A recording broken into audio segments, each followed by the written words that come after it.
Shots fired. So, in an update from the Baltimore Ravens, first-round draft pick rookie Malaki Starks has officially signed his contract. Therefore, he is now officially, I mean, he was already officially a Baltimore Raven, but now it's even more real. But Marlon Humphrey, in the creative mind that he is, he used this opportunity to take a shot at them Cincinnati Bengals. And I love it because there has been so much that has been made of Joe Burrow complaining, Joe Burrow whining, Joe Burrow just having a gripe about the schedule and the fact that them Bengals got to travel to Baltimore yet again on primetime yet again for the fourth year in a row. Y'all know we done got okie doke plenty of times by the schedule maker, so I ain't got no complaints about that at all. But Marlon Humphrey, he took it up a notch further because he said the following. He said contract wasn't signed in reference to Malaki Starks, but he was still practicing. And then he put the clapping emojis. But what's that got to do with anything? Well, I'll tell you, even though we've told you about this before, because we've talked about this multiple times, because this is something that's still going on till this day. Ravens, we drafted Malaki Starks in the first round, and he been practicing. Now he's officially signed. Bengals, they drafted Shemar Stewart in the first round, but he has not been practicing, and he is not officially signed. Still, the date today is what, May 29th? This dude got drafted about a month ago, over a month ago, actually, and he ain't practiced yet. And who knows how close or how far away they are from getting him on the field. But one thing I do know is that we like it. Bengals going through turmoil, we like it. Bengals facing troubles, we like it. Bengals got drama on their team right now, we like it. And Marlon Humphrey took the perfect opportunity to take a shot at Cincinnati. Speaking about taking shots, there were a lot of people when the Baltimore Ravens first signed DeAndre Hopkins. They say, oh, he's over the hill. Oh, he's washed. Oh, he ain't going to do nothing for the Baltimore Ravens. Oh, this move came about 3, 4, 5 years too late. And the list really continues to go on. Now, I never felt like that. Are we getting DeAndre Hopkins in his prime? No. But are we still getting somebody who's just a straight-up baller? Why, certainly. But DeAndre Hopkins, he took it up a notch because there's been so much talk about how DeAndre Hopkins is done. He can't bring nothing to the Baltimore Ravens. He can't offer them nothing. He ain't going to do nothing for BAL. And that's, of course, the Baltimore Ravens abbreviation. But anyway, DeAndre Hopkins yesterday in OTAs, you know, they tracked the speed of a lot of different players. DeAndre Hopkins showed us what they tracked, and he was a lot higher on the list than a lot of people, I'm sure, would expect. Actually, he ended up being the second fastest Raven of the day. Just behind Marquise Robinson, it was Tez Walker and DeAndre Hopkins, who were both tied at 20 miles per hour. That boy was moving. I'm going to assume that's 20 miles per hour. But for DeAndre Hopkins, who's been in this game for a long time, for him to be up there with Marquise Robinson and Tez Walker just in his second year, young chicken, for DeAndre Hopkins to be messing with them as far as speed, that says a whole lot to me. Now get this, it gets even better because right behind him at 19.9, it was LaJohntay Wester, Ruben Lowry, Zay Flowers was at 19.6, and Keaton Mitchell, he was at 19.6 as well. Now for me, in my opinion, that says a lot of different things about the Baltimore Ravens. Now, one, it lets us know, oh, DeAndre Hopkins, he is in some amazing shape. And we wouldn't have any doubts that he would be. But if he, right here, right now, is faster than a Keaton Mitchell. And I remember my guy Cordell Woodland, shout out to him, by the way. He said that with Keaton Mitchell in yesterday's OTAs, that he looked a little slimmer, but he also looked quicker. So the fact that DeAndre Hopkins is able to not only keep up with a Keaton Mitchell, but also surpass him just by a bit in speed, even if it was really quick, even if it was a one-off, regardless, because I'm sure there's a situation here where, like, because nobody's going to think, oh, DeAndre Hopkins straight up, he's faster than Keaton Mitchell. No, I'm sure there's something that we don't know about this, but at the same time, the fact that DeAndre Hopkins is doing this at this age, at this stage of his career, that's such a beautiful thing for him. That's such a beautiful thing for the Baltimore Ravens, and it lets all of us know that he ain't come here to play around. He ain't come here on no play contract, he ain't on no playing time. No. He is serious about where he's at, and he is going to ensure that he does everything in his power to get back to that old Deandre Hopkins. Speaking about speed, speaking about power, speaking about a good combination of it all, we got Derrick Henry and Justice Hill and Keaton Mitchell, and that is an amazing trio of backs. But I was scrolling yesterday on Twitter, and I saw my guy, Eijon. He brought up something that I've thought about, but I didn't really think about it like that. He said that we finally get to see this trio in action. Take half of Lamar's carries, give them to Hill and Mitchell. It's going to be fun this season. Now, we, of course, have talked about the return of Keaton Mitchell and everything that he can do for this Baltimore Ravens team and how he can add yet another dimension to this offense. But it just hasn't really clicked for me that our running backs are going to be three amazing backs. Now, as far as he said, taking half of Lamar's carries, giving some to Justice, giving Keaton, I can't put a number on that because I don't like when we put numbers on things and be like, all right, Lamar, as far as running, he should only have 500 yards rushing or something like that. I don't like when we do that because every game is different. The situations are different and whatnot. But I do like what he's getting at. As far as just even more the carries going to the guys in the backfield and giving them even more of an opportunity. Again, every game is different. Every team that we go against some are going to be better against the run. Some are going to be worse. Some may be better against Derrick Henry. Some may be worse. Some may be better against Keaton Mitchell, Justice Hill. You get what I'm saying. Every game and every situation is different, but it is going to be such a beautiful thing to have all three of them as legitimate options. Earlier in this video, we talked about how Marlon Humphrey, he took a shot at the Cincinnati Bengals. But Marlon Humphrey, he's been in this game for 9 years, been going against these Bengals at least twice a year for a very long time now. But somebody who is literally just getting into the league as an undrafted rookie free agent, Cobee Bryant. But he took a shot at Lamar Jackson. And I'm like, huh? What's the issue? Because he posted this picture calling Lamar Jackson James Harden. And now there have been people that have done that before, normally on social media. But I've never seen a player go at Lamar Jackson like that.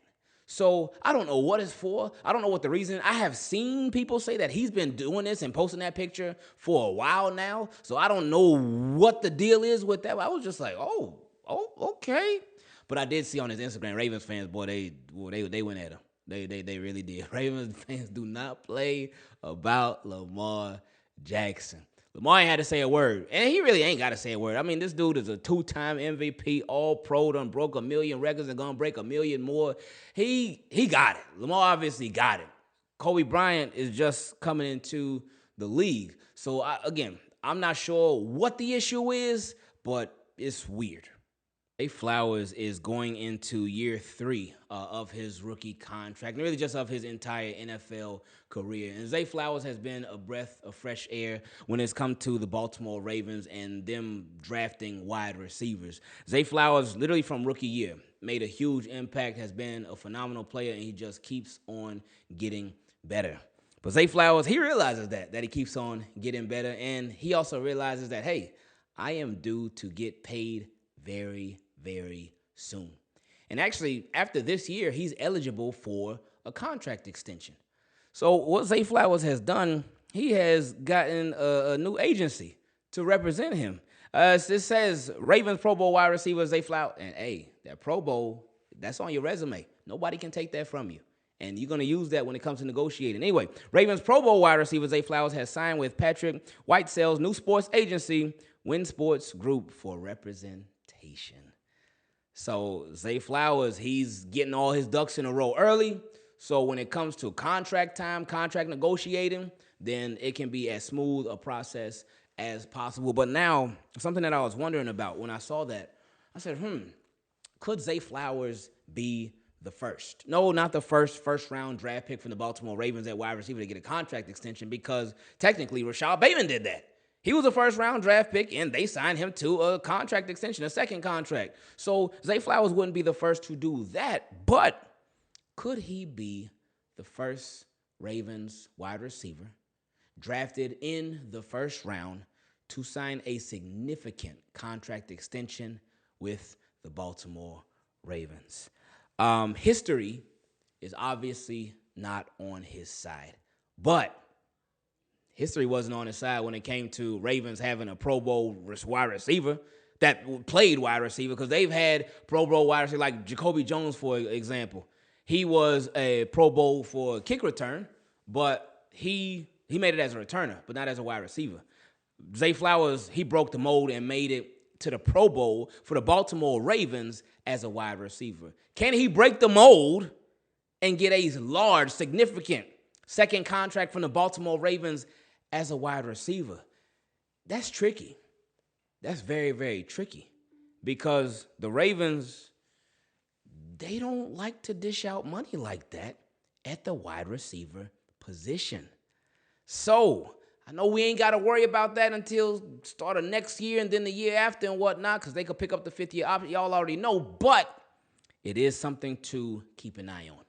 Did we cover everything? I think we did. There could be some more, and who knows with the Ravens. You would think that, stuff will be slow, especially around this, but it's always something. But I love y'all. I appreciate y'all, Team Keep It Clean. Now we have reached my favorite part of these videos, where we get to feature your questions. If you'd like to take part in it, you can send an email to teamkeepitclean@gmail.com. Thank y'all have everybody been sending this to the correct email, so I love y'all. For the Team Keep It Clean patrons, if you would like to send your question, you can send it in a DM directly on Patreon, and if you would like to join them and become one, you can go to patreon.com/Ingravenvids. I love y'all. Let's get into this first question that came from a Team Keep It Clean patron, my guy, Baltimore Mike 51. He said, "Hello, Ingraven." What's up, B-More Mike? Appreciate you. He said, "As always, my prayers to you and the family." I appreciate that. He said, "As you can tell, I'm feeling better and ticked off at the hypocrisy." Oh, okay. Well, who's being a hypocrite? He said, "Ryan Clark said that Josh Allen gave his team a chance to win, but Dalton Kincaid dropped the ball. Did he not watch the playoffs? Because Andrews did the same. Yet he conveniently forgot to mention that. Sorry about the rant, but it's getting to be ridiculous. You're the GOAT, and like Ryan Clark's common sense, I'm out." Hey, my common sense too, because I ain't got too much of it. But anyway, it's when you're pushing an agenda, when you have an agenda that you want to get out there, then you can tend to leave out certain stuff. You can tend to exclude certain specific information whenever it is that you want to give the take that you want to give. And it sounds like from what you saw from Ryan Clark, that's exactly what happened. Now, Ryan Clark, very informative. I like him as a commentator, an analyst. I've liked his life after football, life after playing football. I've enjoyed hearing his commentary on a bunch of different things in the game. And I always appreciate hearing from people who are really good players, too. Like, I enjoy hearing from any kind of player when they talk about the NFL, but especially guys who are really, really good. And Ryan Clark was one of those. I mean, we're very familiar with him being Ravens fans. He was a Steeler, and he knocked some people out. I think it was actually him, in Joe Flacco's rookie year in 2008. That knocked Willis McGahee out. That was the fumble, and that was really the end of the game right there. That's what ended it. But anyway, if he omitted that information, that would be very, very unfortunate, because, Bills fans know, Ravens fans know, every fan knows what Mark Andrews did last year. But last year was last year, and we got to keep it moving. We got to move forward and just hope for the best for Mark Andrews and really this entire Baltimore Ravens team. Next question came from Dwoda. He said, "Just wanted to say hello, and I'm excited for the upcoming season." I appreciate that. Thank you. We excited, just right there with you. We're excited for this upcoming season, and we hope that these Baltimore Ravens, they stop getting stopped. We hope they stop coming up short. They stop failing. They stop getting kicked out of the playoffs at that same spot. I mean, we don't want them kicked out of the playoffs at all, but we just tired of them coming up short. So hopefully this season will be much different than these past couple of seasons have been, and Lamar and company, they can get their first Super Bowl. Decisions. Next question came from Eijon. He said, "West Coast Raven here. Hello, Ingraven and Team Keep It Clean family. What's up, E?" He said, "2 short questions for you. Between personnel, like adding another player, Jadeveon Clowney or Matt Judon?" Now, Eijon, come on now. Whether you're from the West Coast or somebody else from the East Coast, up north, down south, you already know my answer to that one. I know you know already. But anyway, it would be Jadeveon Clowney. And he said, or changing a member of the coaching staff, what would you do? Okay, my fault. I came at you the wrong way. My fault. So he was saying between personnel, like adding another player like Jadeveon Clowney or Matt Judon, or changing a member of the coaching staff, which one would you do? I would add Jadeveon Clowney. I do believe, I know that coaching staff has come up short in a lot of different ways sometimes, but I do believe that Jadeveon Clowney could help, and I do believe that this coaching staff that the Baltimore Ravens currently have can win a Super Bowl. I do, and I do got my gripes about Harbaugh here and there, but and he does have his issues, as any coach does, but I do sincerely believe that John Harbaugh can win another Super Bowl with the Baltimore Ravens. Like, again, I look at last season, he did have his issues and whatnot, did have some things that I wish he would have done better and wish he would have changed and would have made some adjustments here and there, but at the end of the day, the Baltimore Ravens, them losing that game against the Bills, it was not due to poor coaching. It really wasn't. The majority of that game was on the players, the majority of it. Now, there were some things here and there where the coaching staff, they could have been better, could have been a lot better in some areas, but the majority of that game was on the players. I could not look at that game, but, coaching, man, y'all, no, not me. Now, the previous year and some other years, but anyway, he said, one reason we fall short of making the Super Bowl, and what's one reason we'll win it all this season? Ooh. One reason that we could possibly fall short of winning the Super Bowl is because, actually, it's funny, that's such a great question, but it would be because of something that we were just talking about, and that would be just a lack of pressure on the coaching staff. I was a big proponent of not signing John Harbaugh to a contract extension and let him just play it out, because John Harbaugh, when his back is against the wall, that's when he usually brings out the best. And I feel like if he was just on a lame duck year, I know the Ravens don't like that, but if he was on a lame duck year, then he could have been, we would have really seen John Harbaugh in his bag. We would have seen John Harbaugh going off in a good way. You know what? Might even say, if the Baltimore Ravens had not signed John Harbaugh to that contract extension, Ravens might have went undefeated. Because, again, John Harbaugh be on some stuff, man. When his back is against the wall, when that pressure's on, that's when he brings out his best. And he said, what's one reason we'll win it all this season? Because they're past due. Ravens are past due. They should have won it all, 2019. They should have won it all 2023. They should have won it all last season. They are so past due. They've had all these teams. They're about to field another great team this year, great roster this year. They've had all these teams with these great rosters, and they got the best quarterback in the world. They are past due. So it's time to collect on that and make it happen this year and hold up that Lombardi.